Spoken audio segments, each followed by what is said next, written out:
Good day po sa inyo mga mahal po naming mga viewers. Happy 112th anniversary po sa lahat ng mga kapatid namin sa Iglesia ni Cristo sa buong mundo. Good day and happy 112th anniversary din po sa inyo kapatid na Maysron at kapatid na Bernadette. Happy 112th anniversary din po sa inyo, kapatid na Frank at kapatid na Bernadette. Happy 112th anniversary din po sa inyo and to all our brethren around the world. Welcome to Christian Society for the Differently Abled.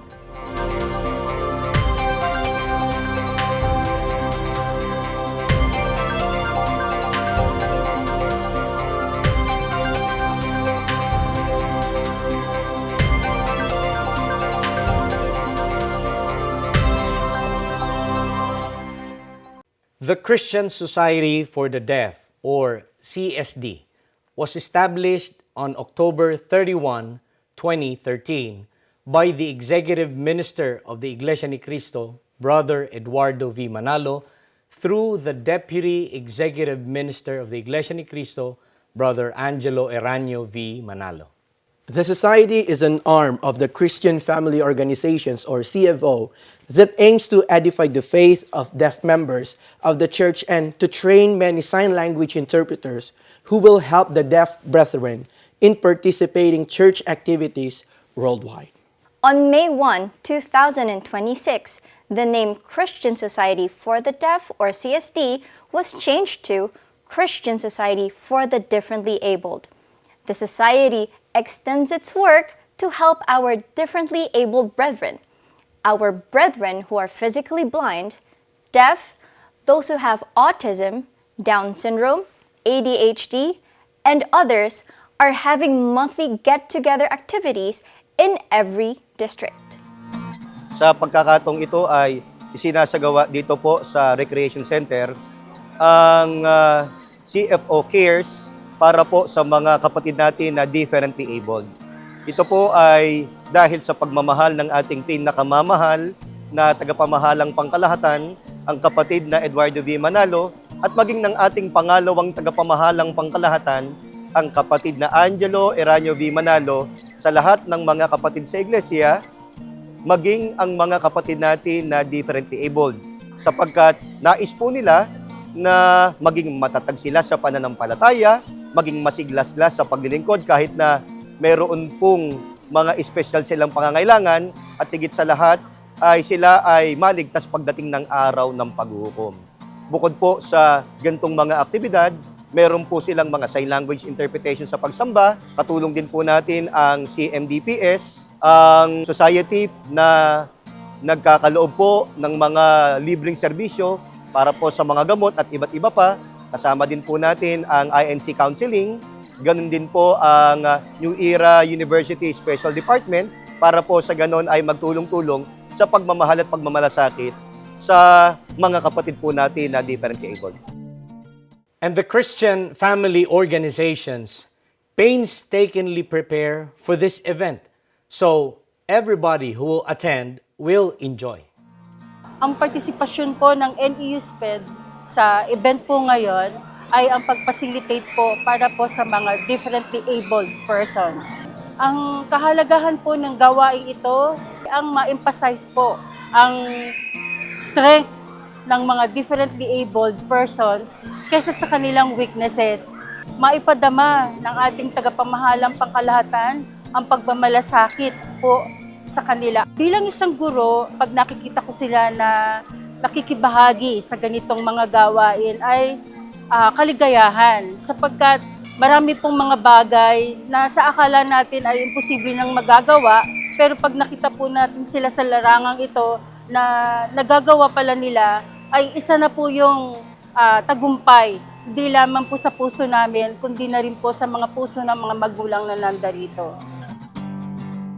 Kami po ang nakatalaga para pangalagaan po ang safety ng mga lalawak po sa event na ito. Napakahalaga po dahil titiyakin natin na wala pong mai-injure sa ganitong pagkakataon, at kung meron mang ibang concern na pangkalusugan ng mga naririto, nakaantabay po kami para sila po ay tulungan. Una pong naisip namin yung damdamin din ng pamamahala at ng pangalawang tagapamahala sa kanila na talagang malapit sila sa mga kalahok ngayon. Mahal na mahal nila. Kaya ganun din po yung damdamin namin, palibasa, itinuro ito mula sa mga salita ng Diyos. Mahal na mahal din po namin yung mga kabilang po sa mga differently abled, ang mga kalahok na may special needs, kagaya po ng nais ng ating tagapamahalang pangkalahatan. Ang partisipasyon po namin sa aktibidad po na ito ay upang mapanatili po ang seguridad, kaayusan po ng mga dumadalo, yung kapayapaan po sa buong panahon po ng aktibidad. Upang maipadama po natin sa ating mga kapatid na dumadalo yung paglingap po at pagmamahal po ng pamamahala sa lahat po ng mga kaanib sa iglesia. Napakasaya po ng aming pakiramdam na nakikita po namin na natutuwa din yung mga kapatid po natin na dumalo sa paraang naiingatan po namin sila mula po sa pagdating po nila hanggang sa pagpunta po nila sa dako po na aktibidad. Hindi lamang po iyan. Masaya po ang bawat pamilya. Sa pagpasok pa lamang po nila sa venue ay ramdam na po nila ang warm welcome. At higit po sa lahat ay pinagsaluhan po nila ang iba't ibang pagkain na ikinatuwa po ng kanilang pamilya. Bilang isang receptionist po, kami po yung inaasahan na sumalubong at bumati sa mga kapatid na dadalo po sa ating aktibidad.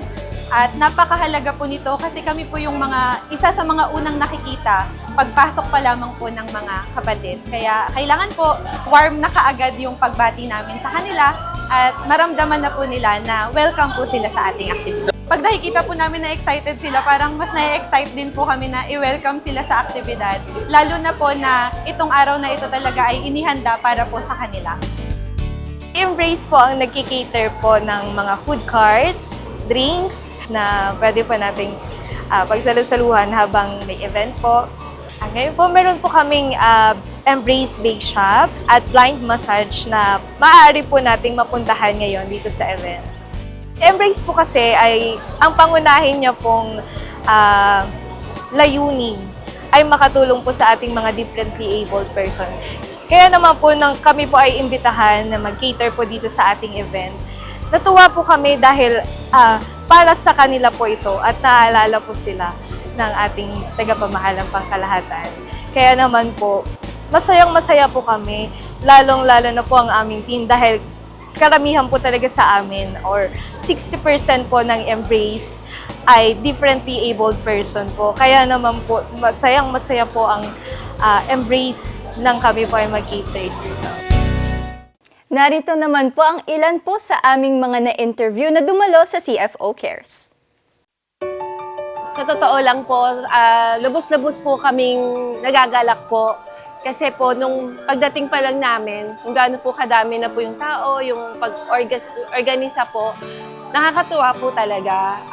First time po actually po namin na makadalo sa ganitong kalaki pong pagtitipon. Considering po yung kalagayan po ng ating mga differently able po ng mga kapatid, hindi po madali. Bilang magulang po, yung pang-araw-araw lang po namin gampanin, no, pag subaybay sa kanila, alam po namin na hindi madali. Kaya lalo na po na pagsama-samahin po sila, hindi po napakalaki pong pagpaplano, napakalaking konsidera po ang ginawa po ng pamahalaan. Sobrang natutuwa po kami. At isa pong magandang karanasan po ito kasi po yung pagkakaroon po ng pagkakataon na makasalamuha po yung mga kapatid po natin, differently abled, at yung pong mga magulang nila, mga kapamilya po nila, nandun po yung damdamin na hindi po kami nag-iisa sa ganito pong sitwasyon. Dahil na aalaala po tayo ng pamamahala, yun po ng pangalawang tagapamahala, talaga pong nakakapag-patibay po lalo sa amin. Napakalaking inspirasyon po sa amin bilang po mga magulang na naaalala po kami. Sa kapatid na Eduardo Manalo po at kapatid na Angelo Manalo, maraming salamat po talaga po. Dahil totoo po, hindi po madali. Hindi po madali ang magkaroon po ng anak na may ganito pong kalagayan po. Pero sa gabay po ninyo, mas lalo po naming nararamdaman yung pagmamahal ng ama nakakayanin po namin.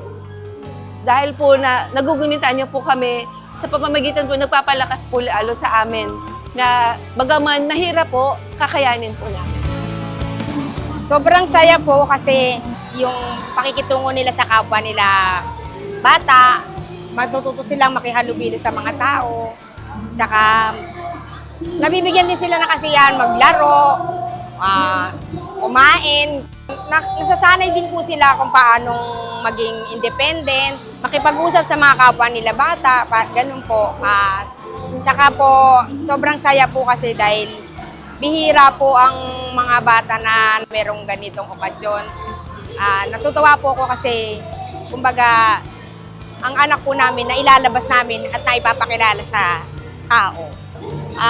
Dagdag kasiglahan din po para sa mga pagtupad ng tungkulin dahil nakakasama namin sila kahit saang aktibidad katulad ng ganito. Maraming salamat po dahil binigay niyo po kami ng ganitong aktibidad. Pagmamahal niyo po sa amin, hindi niyo po kami kinakalimutan. Angelo, maraming salamat po. Masaya po kasi sa mga ganitong paraan, ang pamamahala ay nagmamalasakit para sa mga anak namin. Differently abled, saka hindi kami nakakalimutan ng ating tagapamahala. Kahit na may bigat sa amin bilang mga magulang na magkaroon ng ganitong anak, naaalala na pa rin kami. Yung mga anak namin, na mga kapatid, masaya po. Gaya nung anak ko, kanina pagdating pa lang, masaya na siya. Nakita niya maraming laro, marami kaming napuntahang mga booth. Masaya, maraming nakuhang prize. Kapatid na Angelo, at maraming salamat po dahil ang mga anak po namin na may pangangailangan, ang inyo pong nasa puso at nasa isip sa mga oras na ito. Isa pong tunay na kaligayahan po ang amin pong nararamdaman na sa ganito pong mga pagkakataon na bibigyan po ng pagpapahalaga ang amin pong mga anak na nasa kondisyon na differently abled. Sa atin pong tagapamahalang pangkalahatan, ang kapatid na Eduardo V. Manalo at sa kapatid na Angelo Oranio Manalo po. Salamat po ng napakarami po sa inyo. Sa lahat po ng pagmamahal, pagmamalasakit po sa lahat po ng mga kapatid sa loob ng iglesia, lalo na po sa amin pong mga anak na nasa ganito pong kalagayan. Salamat po sa pagbibigay po ng ligaya sa mga magulang sa araw na ipinagkaloob niyo po para sa amin. Masaya po kasi kahit ganito po ako, naalala pa rin po kami ng pamamahala. Naramdaman ko rin po na tinutulungan niya po ako kagaya nito po. Maraming salamat po sa tagapamahalang pagkalatan. I am very happy. Brother Angelo Oranio V. Manalo, we love you. Thank you very much. Ngayon naman po ay ihahatid po namin sa inyo ang mag-asawang may anak na may special needs. Alamin po natin sa kanila ang kanilang mga pagsubok na hinarap sa pagtataguyod ng kanilang anak. Narito po sila. Kami po ay biniyayaan ng 4 na anak at si Harvey po ay pangatlo. Siya po ay may 26 na taon na. Gaya rin po nung una naming 2 anak na babae. Wala naman po halos pinagkaiba. Maliban po dun sa excitement na baka this time lalaki na. Na dumating siya sa buhay namin na puno ng pagpapala na galing sa Panginoon. Nung ipinanganak po siya ng December 28, ay hindi po namin siya naiuwi agad. Na-ICU po siya ng halos 1 buwan. So nung pong nagsimula namin siyang alagaan, medyo kakaiba po kasi premature po siya noon. Maliit siyang bata. So masyadong maselan po yung pag-aalaga namin sa kanya. After 3 days na nasa amin, ay nag-iba na po. Hindi po siya naiyak. Humina po dumede. Pero mataba po siya nung inilabas. Hanggang sa makita po namin, nag-iiba na yung kulay. Nagiging kulay violet na. At yung paghinga niya, hindi na po normal. Binalik po rin namin siya sa ospital. Talagang ang pag-asa po namin, hindi mawawala. Pero sa isang banda, nakahanda na yung kalooban namin. Tanggapin kung ano yung kalooban ng ating Panginoong Diyos. Sa bilang damdamin ng ina, umaasa po ako na magiging normal naman yung anak ko paglaki. Nag-improve po ang kalagayan niya. Talagang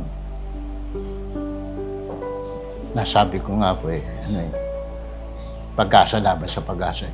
Bagamat pinagpaunahan na po kaming sinabihan ng doktor ni Harvey na magkakaroon siya ng depresya dahil po sa pinagdaanan niya sa pagkapanganak po sa kanya. Ngayon, ang sabi po, either mabubulag po siya or magiging pipit din niya or magkakaroon ng depresya sa kanyang pag-iisip. So, mula po doon, parang meron na po kaming tinatanaw na magkakaganon siya, pero pinapanalangin namin sa Panginoon Diyos na maging maayos po siyang bata. Nung mga 6 months na po siya, gaya po ng mga inaasahan namin, mabagal po yung lahat sa kanya. Hindi rin po siya nagsasalita. Nung pong nag 1-year-old na po siya, doon pa lang po siya natutong dumapa. Pero wala pa pong ibang masyadong milestone na improvement sa kanya. Nung magdadalawang taon na po siya, required po ng doktor na siya ay ipa-assess. Yun, nalaman po namin ang kanyang kalagayan. Sabi po ng developmental pediatrician, parang more on autism po yung niya po, kaso niya. So, kailangan daw po namin siyang ipa-therapy. Kaya po nung 2-year-old mahigit na po siya nung napasimulan namin siyang mag-therapy ng occupational therapy.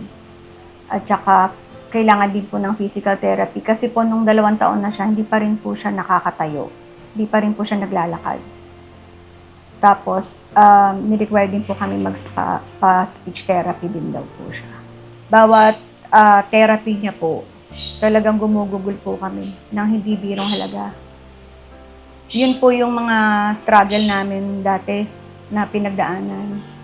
Na dumating po ako dun sa point na sabi ko po sa mister ko, bakit hindi natin subukan ulit siyang patignan sa ibang doktor?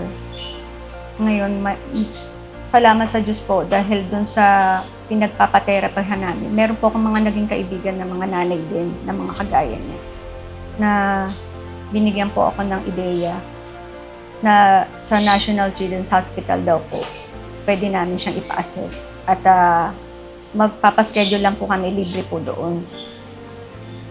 Pero hindi pa po agad kami na-schedule. Siguro po lumipas pa mga 8 buwan. Nung tina-check po namin siya doon, para pong mga 5-year-old na po siya noon o magsi 6 years old na po siya. Kasi po may mga estudyanteng nagdo-doktor doon na sila po yung unang nag-assess. Na ang naging assessment din po nila, autism. Nung pagkakataon na yun, wala naman po akong ibang naramdaman. Parang confirmation lang din. Pero may panalangin ako na. Tapos dumating po yung pinaka-head nila ng developmental pediatrics. Na nung siya po yung nag-interview sa anak ko, nasasagot po siya ng anak ko. Kahit hindi po niya maintindihan. Ang ibig sabihin lang po, tumitingin po sa mata niya yung anak ko. Tapos ang sabi niya, hindi, mali yung assessment. Hindi siya autism. Kasi may focus siya, sabi ko ng doktor. So, ang sabi niya, ang case niya is global developmental delay. Kasi delay po yung motor skills niya, delay din po yung kanyang pag-iisip, pati yung mga pananalita niya. Masaya po ako dahil sa unang anak kong lalaki. Tinanggap ko pong malaking biyaya. Basta galing po sa langit, hindi naman po tayo tatanggin. Malawak na pangunawa. Kung sa himala lang at sa himala, diyan mo makikita. Noong nagkaroon po kami ng unang anak, hanggang ikalawang anak, maligaya po kami mag-asawa kasi biyaya po. Nung dumating po si Harvey, lalo namin napatunayan yung pagmamahal po ng Ama. Sabi nga po, lahat ng anak, biyaya yan sa magulang.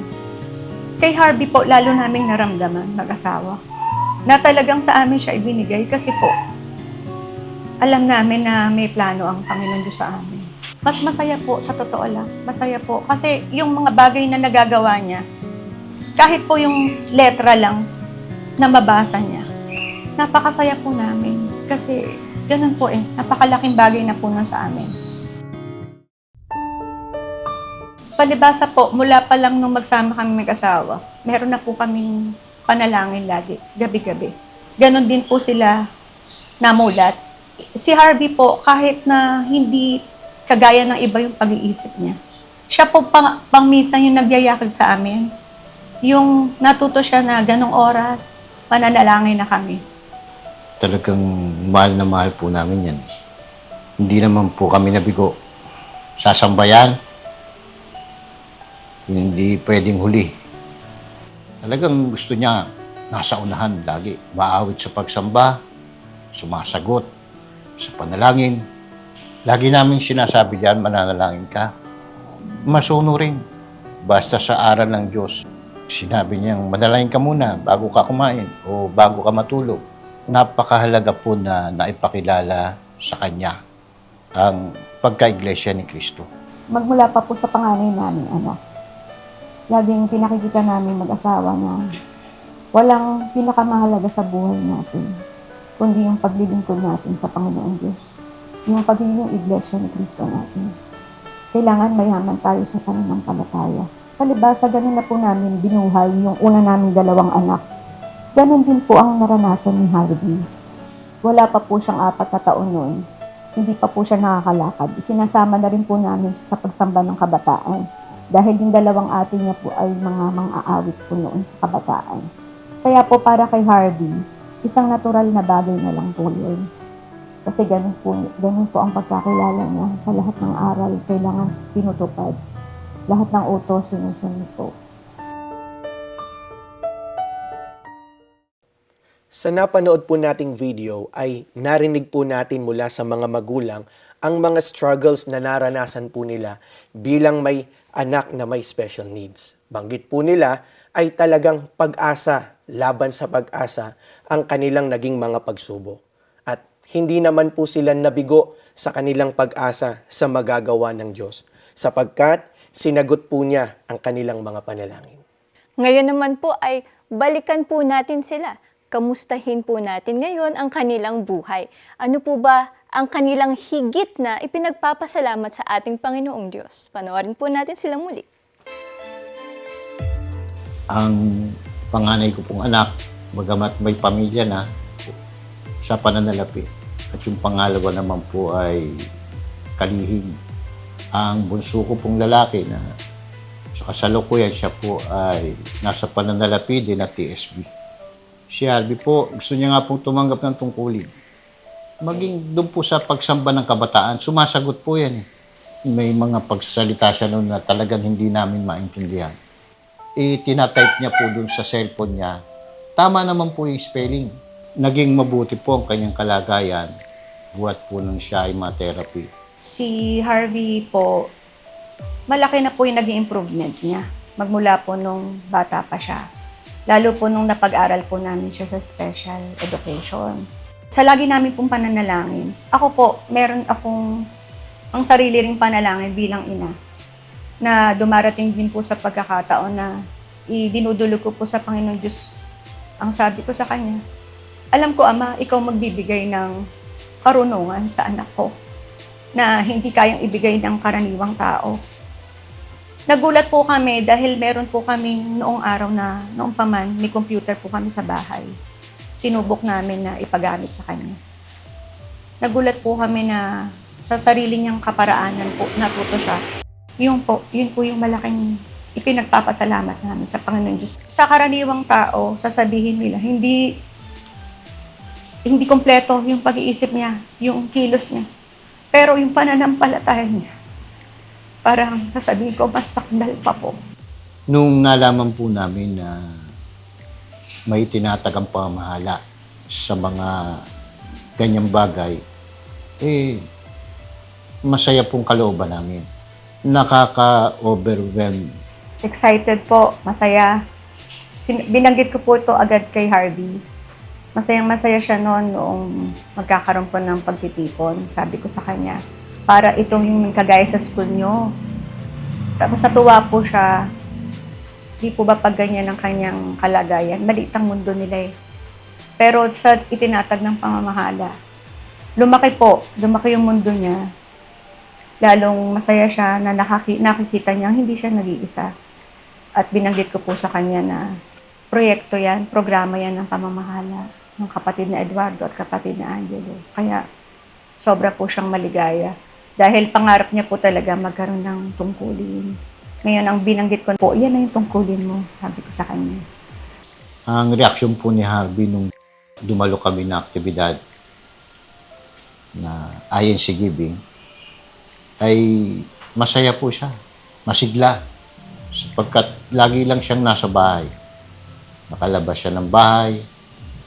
Ang reaksyon bilang magulang, masaya din kami. Sapagkat sa kabila ng kanyang kalagayan, nakatutupad pa rin siya ng kanyang tungkulin bilang isang iglesia ni Cristo. Bago po yung aktibidad, binanggit ko po sa kanya na may pupuntahan tayo bukas. Tapos pinaliwanag ko kung ano yung gagawin namin. Sobra po siyang excited. Tinanong ko muna siya, gusto mo bang sumama? Opo daw. Pakiramdam po namin mula, nung sinabi nga po sa amin na may aktibidad, para sa mga kagaya po ng anak namin na si Harvey. Lalo po namin napatunayan na napakabuti ng Panginoon Diyos dahil ginamit niya pong tulay, extension ng pamamahala, na alam naman po namin na napakarami pong intindihin ng pamamahala. Pero sa kabila ng lahat ng nakita po nila, ang mga gaya ng anak namin. Kaya po sobrang nagagala kami dahil hindi lamang po pala kami ang magulang ng anak namin. Kundi una ang Panginoon Diyos, ikalawa ang pamamahala. Hindi po kami sawi, kundi mas mapalad pa kami. Yun po, yun yung una namin naramdaman. Lalo po nung nakita namin yung reaction ni Harvey. Kapatid na Eduardo Manalo, ang aming pong tagapamahalang pangkalahatan, lubos po kaming nagpapasalamat at nagagalak sapagkat hindi po kayo kailanman nagpabaya sa kabuuan ng banal na iglesia. At ngayon po, lalo po namin itong napatunayan sapagkat maging ang mga kagaya ng anak namin na tinuturing po sa lipunan na may kakaibang kakayanan, ay hindi niyo po nalimot, bagkus ay binigyan po sila ng importansya at napakalaking bagay po nun para sa amin na mga magulang na ang damdamin po namin, kahit po mauna kaming pumanaw, alam namin na hindi po pababayaan ng anak namin sapagkat naririyan po kayo na nagmamalasakit po sa kanila. Kapatid na Eduardo V. Manalo, maraming salamat po. Hayag na hayag pa rin ang pagmamahal ng Panginoon at ng pamamahala. Patuloy na aming nadarama ang paglingap hanggang sa bawat sambahayan ng Iglesia ni Cristo. Dama namin ang pag-ibig, pagmamalasakit, paglingap, lalo na po sa aming anak. Lagi kami magkakapagmamahal at Brother di Manalo, maraming salamat sir. At maraming ginagawa magkakapagmamahal.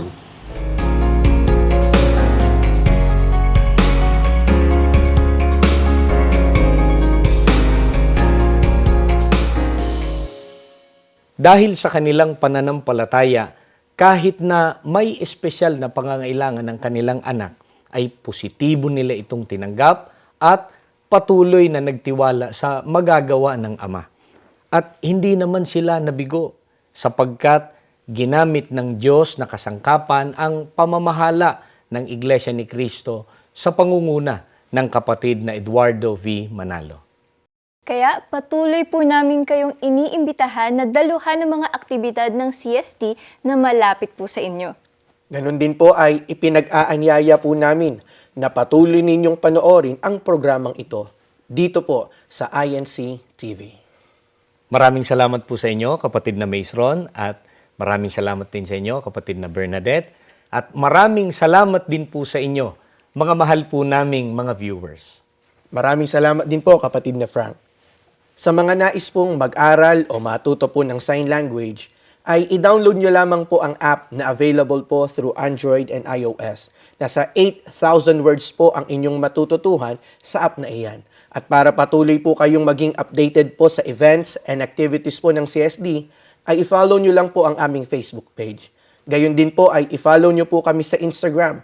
Just type CFO_CSD. At kung may na-miss po kayo na episode ng CSD, mag-subscribe lamang po kayo sa aming YouTube channel sa Christian Family Organizations/Christian Society for the Differently Abled at sa INCTV/CSD. And don't forget to like, subscribe, and share our posts too.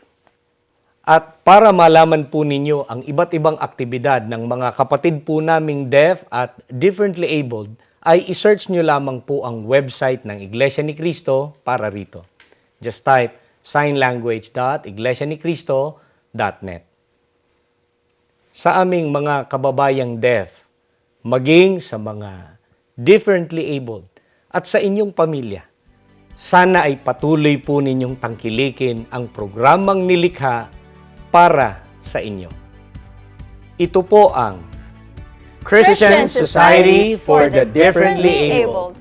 Happy 112th anniversary to all the brethren around the world.